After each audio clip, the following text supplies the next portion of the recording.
playlist do Salmo 91, onde Deus me deu muitos livramentos aí no meu processo, no tempo da espera, né? Mas além do tempo da espera, quando nós esperamos com propósito em Deus, nós também passamos muitas coisas na vida, né? Para chegar até aqui, com certeza o Senhor te sustentou e te guardou, amém? Senão nem nesse vídeo você estaria hoje e nem interessado você estaria nessa mudança na sua vida sentimental. Porque o que Deus tem para nós é novidade de vida nessa área, amém? Por que novidade de vida? Porque muitas vezes nós não conhecemos a verdade e somente a palavra de Deus liberta e transforma qualquer área da nossa vida. Então, eu trouxe o Salmo 91 para essa área específica e lá no versículo 12, o Salmo 91 vai mencionar que os anjos vai nos sustentar nas suas mãos para que nós não venhamos tropeçar em pedra alguma. Então está escrito assim: eles te sustentarão nas suas mãos para que não tropece com o teu pé em pedra alguma. Então eu vou compartilhar agora um testemunho que não foi no meu tempo de espera, apesar de ter bastante testemunho também, que eu me lembrei, Deus me trouxe a memória aqui do tempo de espera de pedra de tropeço. Então eu vou falar aqui de pedra de tropeço, amém? Ligação ou mensagem, que é praticamente a mesma coisa, convite e o beijo. Então, gente, essas três coisas certamente serão um laço e uma pedra de tropeço para quem pretende ter um encontro com aquele que Deus preparou. Mas para você ter um encontro com aquele que Deus preparou, é necessário ter discernimento e ouvir a voz do Senhor também. E Deus, ele fala conosco através do nosso silêncio, amém? Então, eu já recebi muita pergunta aqui no canal, tipo assim, como que Deus fala contigo? Né? Eu gravei acho que até 2 vídeos falando disso, mas sempre se repete muitas vezes essa pergunta: como você ouve a voz do Senhor? E hoje Deus manda eu te dizer, se você quer ouvir a voz de Deus falando contigo, fique em silêncio e fique na dispensação do Senhor. Então tem gente que ora, que jejua, se consagra, porque ela está falando com Deus. Quando você está orando, jejuando, se consagrando, você está elevando para o céu aquilo que você quer entregar para o Senhor. Só que depois tem uma resposta. Só que muitas vezes a pessoa não tem a resposta e não tem sensibilidade de ouvir a voz do Senhor, porque ela vai se ocupar de outras coisas, né? Como a internet, a televisão, né? Conversações, né? Até mesmo pessoas que não saem do seu pé, que fica aí querendo falar com você o tempo todo. Então você não vai conseguir ouvir a voz do Senhor se você não separar um tempo e não ter um estilo de vida introspectivo. Amém?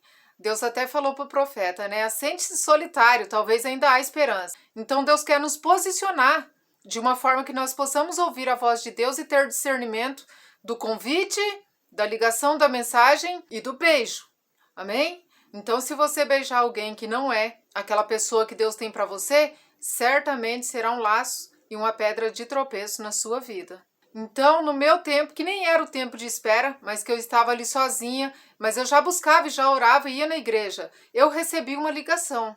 E essa ligação foi uma pedra de tropeço na minha vida, porque eu recebi uma ligação de um cara que se passava por pastor. Inclusive eu deixei um testemunho dessa história, que eu vou deixar o link na descrição do vídeo. Se você estiver interessado no testemunho mais completo, depois reassiste. Ele me fez uma ligação e quando ele fez a ligação, eu já entendi a intenção dele, né? Não acreditei muito, porque eu falei, é um pastor estranho, eu tô desviada praticamente. O que um pastor vai querer comigo? Não bate muito, não tem sentido. E eu orei ao Senhor, né? E eu lembro que eu ajoelhei, né, na minha cama, do lado da minha cama, e orei ao Senhor. Deus me respondeu. Deus falou comigo no sonho. Deus me mostrou o cara me ligando, né, como já tinha acontecido, e no telefone eu tinha uma visão de um homem forte, fisicamente forte, bonito. Aí Deus me mostrava ele pessoalmente, e quando eu via ele no sonho, pessoalmente, ele era raquítico e magrinho. Eu acordei desse sonho sem entender o significado do sonho e questionei ao Senhor, e Deus falou comigo. Deus falou, filha, por ligação, por mensagem, ele é forte. Ele mostra ser um homem espiritualmente forte, capacitado, abençoado, mas pessoalmente no convívio ele é raquítico. Ele não tem nada para te dar. Ele é fraco e raquítico. E como eu não andava no temor do Senhor naquele tempo, a curiosidade foi maior do que o aviso que Deus tinha me dado. Então Deus já tinha decretado para mim que aquilo era uma pedra de tropeço. E na ligação, esse cara falava assim: amanhã estarei aí em Mogi e vou na sua casa falar contigo. Então, a partir do momento que eu dei crédito para aquela ligação, né? Que ele já tinha ligado várias vezes e na última ligação ele foi mais enfático sobre aquilo que ele queria. Não foi direto, mas deixou mais claro o que ele queria. Eu já devia ter cortado ali. Mas eu deixei a curiosidade entrar, né? Apesar de eu estar desviada, eu não queria nada com ninguém, mas eu fiquei curiosa pelo fato de ser um pastor, né? O cara se passava por um pastor. E ele pregava bonito, né? Trabalhava na obra a olhos vistos, mas era um espírito de engano. Então ele se autoconvidou, né, para entrar na minha casa ali, e eu fraca, não resisti e falei: pode vir, tudo bem. Fiquei constrangida, era uma fase da minha vida que eu não sabia falar não para ninguém, né? Eu era uma mulher extremamente solitária e carente de pessoas ao meu redor. Então eu não sabia falar não, mesmo pressentindo aí um golpe. A carência era maior do que a fé.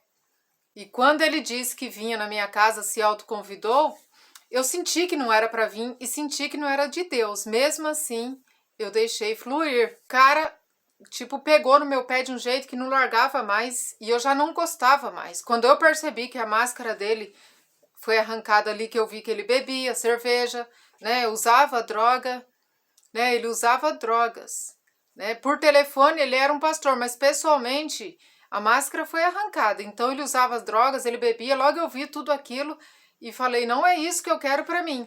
E isso durou em torno de um mês, até que um dia eu falei assim para ele: ó, eu vou na igreja ali, quer ir comigo? Ah, não vou não. E eu fui sozinha na igreja nesse dia, era um domingo. E apesar de eu ter bebido bastante cerveja nesse dia, Deus ainda teve misericórdia da minha vida. E lá dentro da igreja começou a pregação. E na pregação eu lembro que uma coisa foi muito enfática e dizia assim: ainda hoje, de hoje para amanhã, o Senhor vai tirar essa pedra de tropeço que está dentro da sua casa. Até amanhã de manhã, Deus vai tirar essa pedra de tropeço que está dentro da sua casa. E assim foi e se cumpriu, né? Se tiver curiosidade maior desse testemunho, é só assistir o vídeo que está no link da descrição. Então Deus diz, né? Os anjos vão te sustentar para que você não tropece. Eu tropecei. Nesse primeiro testemunho, eu tropecei e a queda foi muito feia, gente. Mas aí eu comecei a esperar no Senhor, né? Bem próximo a esse episódio, logo após eu já comecei a ter aliança com Deus e esperar no Senhor. Mediante tantas decepções, eu percebi que somente Deus podia fazer nessa área da minha vida. E eu me lembro que uma vez, né, já esperando em Deus, em santidade, o que não é fácil, né? Então, quando você sai do mundo para esperar no Senhor, você vai ser tentado. Você vai ter que matar a sua carne, você vai ter que resistir mesmo com todas as forças do inimigo. Várias vezes eu pegava no celular para ligar para alguém, para um homem. Aí eu pegava no celular, até tremia a mão assim para ligar e eu desistia. E eu falava: eu não vou ligar, não vou ligar, não vou ligar. E foi 3 meses mais ou menos assim, até vencer esse desejo, essa pedra, né, de tropeço. Porque tudo começa, gente, com uma ligação ou com uma mensagem, né? E não foi diferente quando eu recebi também e comecei a trocar mensagens com um rapaz, né, o qual já deixei esse testemunho aqui também. E na mensagem ele dizia: eu quero casar com você porque você é sozinha, eu também estou sozinho e a gente tem filho, vai dar tudo certo. E era outro prato do inimigo, outra tentação que veio ali para tentar me derrubar mesmo, outra pedra de tropeço. Aí eu dei crédito para ele naquelas mensagens e falei para ele: eu vou orar. Falei brincando, né? Mas era verdade que eu estava falando. Ele falou: pode orar que os anjos vai responder. E respondeu mesmo. De madrugada, Deus me revelou em sonho e me levou num vale, e naquele vale eu vi esse homem sentado numa cadeira de plástico comum, e Deus ali desmascarava o que ele era para mim e mostrava a verdadeira face dele. E quando eu vi a verdadeira face dele, que Deus me mostrava quem ele era, o caráter dele, que não era nada bom, era péssimo, não era nada daquilo que eu via, através de uma simples aparência, né? Porque eu não convivia com a pessoa, não tem como saber. E eu lembro que nesse sonho, eu via esse homem, via o caráter dele que era péssimo, e via um rio de água suja que passava ali do lado. E eu pensava assim, no sonho, era Deus mostrando quem era o cara. Falava, eu vou sair daqui porque eu posso cair nessa água suja, ou seja, no pecado. E quando eu via aquela água suja, eu saía correndo dali e de repente eu já estava voando. E eu olhava assim, eu via que eu tinha asas. Na época e até esses dias atrás eu não discerni que asas eram aquelas, mas eram asas de águia, porque está escrito, aqueles que esperam no Senhor renovarão as suas forças, subirão com asas como a águia, correrão e não se cansarão. E quando eu voava, que eu saía daquele ambiente, eu via minha mãe nesse sonho, né? E minha mãe falava, filha, você fica ansiosa às vezes, mas a sua bênção está bem pertinho. Aí eu acordei e até me emocionei, porque eu falei, nossa, quando eu sonho com a minha mãe assim, é Deus falando comigo. E de fato, meu esposo já vendia pão na minha janela e eu não sabia que era ele, porque Deus precisava tirar a venda dos nossos olhos quando chegasse o tempo do Senhor. E por último, agora, eu vou falar da pedra de tropeço no tempo da espera, que Deus me livrou, que o anjo me sustentou. Então é necessário você discernir que quando você quer ter algo da parte de Deus, tem que ter um propósito sobre esse algo, tem que ter uma aliança com o Senhor sobre isso, uma busca, né? Você tem que ter um propósito sobre aquilo que você quer de Deus. Então você começa a habitar debaixo do esconderijo do Altíssimo, dentro do contexto daquilo que você apresentou para o Senhor e espera com propósito. Né? E no tempo da minha espera, com propósito, habitando debaixo do esconderijo do Altíssimo, vivendo à sombra do Onipotente e descansando no Senhor, né? Onde nós não deixamos de ser carne e sangue. Apareceu um rapaz para fazer um tipo de serviço na minha casa onde eu morava, e esse rapaz chamou minha atenção. E eu percebi que também chamei a atenção dele. Teve aquela química, né, que o mundo fala, aquela coisa. E um dia eu voltando do trabalho, eu pensei, falei, sabe de uma coisa? Pelo menos um beijo eu vou dar nesse rapaz. E eu fui decidida, firmemente decidida, voltando do trabalho para casa, porque eu sabia que no outro dia ele ia lá dar continuidade naquela obra, naquele serviço, apesar dele não estar indo sozinho na minha casa. Tinha mais gente com ele, mas eu sabia que tinha acesso ao pecado, né? E eu falei, eu vou dar só um beijo. Eu cansei de ser trouxa, de ficar pagando de santa, que coisa ridícula, porque no tempo da espera, gente, é uma batalha espiritual na nossa cabeça. Por isso que Salomão falou para Sulamita, a sua cabeça é como o Monte Carmelo, ou seja, lugar de duelo. Então, nós vivemos em guerra, né? Em batalha espiritual. E a batalha na vida sentimental acontece na mente, em todas as áreas da nossa vida. E eu pensei, eu vou dar um beijo. Eu cansei de ser trouxa, isso e aquilo, mas era Satanás trabalhando no meu ouvido, né? Só pode. Eu tinha sempre um hábito de entrar e já clicar na televisão, porque era um hábito que eu tinha. Chegar do trabalho, clicar na TV, sentar no sofá, tirar o sapato e ficar ali em torno de meia hora, 40 minutos assistindo alguma coisa para depois comer, tomar banho. E esse dia não foi diferente. Eu tinha acabado de falar, eu vou dar só um beijo nesse cara. Pelo menos um beijo eu vou dar. Não vou pecar, beijo acho que nem é pecado.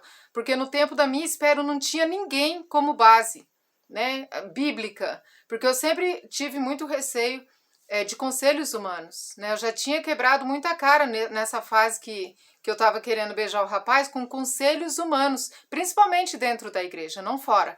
Então eu não tinha uma base bíblica, né? Como eu mencionei para vocês agora aqui em Cânticos de Salomão. A base era sempre, mas Jacó e Isaac também casou e você tem que escolher, porque a base que eles têm, principalmente nas igrejas, é que você tem que escolher alguém que tem afinidade. Isso não vem de Deus. Então eu não tinha nenhuma base. A minha base era eu e Deus, somente ali no jejum, na busca e na oração. Resumindo, quando eu entrei e liguei a televisão, apareceu a cara do Silas Malafaia e era na Globo. Até hoje eu não entendo isso, porque eu vi muito bem que eu estou falando aqui. Era Rede Globo e apareceu a cara do Silas Malafaia, assim, e ele simplesmente disse assim, não foi uma visão nem nada, foi real isso. Ele disse assim, você vai dar só um beijo? Você vai acender um fogo que você não vai conseguir apagar. E aquilo me causou um impacto assim sobrenatural, porque eu tinha acabado de falar comigo e Deus que eu ia dar só um beijo. Eu até fiquei em choque assim, eu falei, meu Deus, não tô acreditando nisso. É o Senhor falando comigo. E aquilo ali foi um balde de água fria na pedra de tropeço que eu queria tropeçar. Então, quando você tem um propósito firme com Deus no seu tempo de espera, vai vir muitas tentações e o inimigo vai lançar sim muitas pedras de tropeço, mas você está debaixo de uma promessa que diz, né? Os anjos te sustentarão nas suas mãos para que não tropece com teu pé em pedra alguma. Então não temas. Confia no Senhor, não desista, não retroceda do seu propósito por causa daquilo que passa na sua mente, por causa das suas necessidades físicas, mas permaneça e vai até o fim, porque Deus ele vai te livrar. Amém? Deus ele vai te guardar. Tanto é que não cabe nesse vídeo, né? O tanto de pedra de tropeço que apareceu no meu caminho e tropecei sim no tempo de espera também. É que hoje eu tô dando testemunho aqui de livramentos do Senhor. Amém? Então esses foram os livramentos que Deus me deu. Então Deus nunca vai fazer uma justiça na nossa vida baseado na nossa justiça. A Bíblia fala que a nossa justiça são trapos de imundícia. Então Deus ele vai fazer algo na nossa vida por causa da misericórdia dele, não porque nós estamos merecendo alguma coisa, mas pela misericórdia dele. Então não temas os tropeços, as pedras de tropeços, mas olhe para os livramentos que Deus já te deu e se apegue nisso, porque Deus vai te levar ao porto desejado, no desenlace, no relacionamento de paz, a casa firmada na rocha, a construção de um lar, amém? De uma família, que é isso, que é um grande projeto de Deus para nós, amém? Então é isso, até o próximo vídeo, fiquem todos na paz do Senhor e beijos.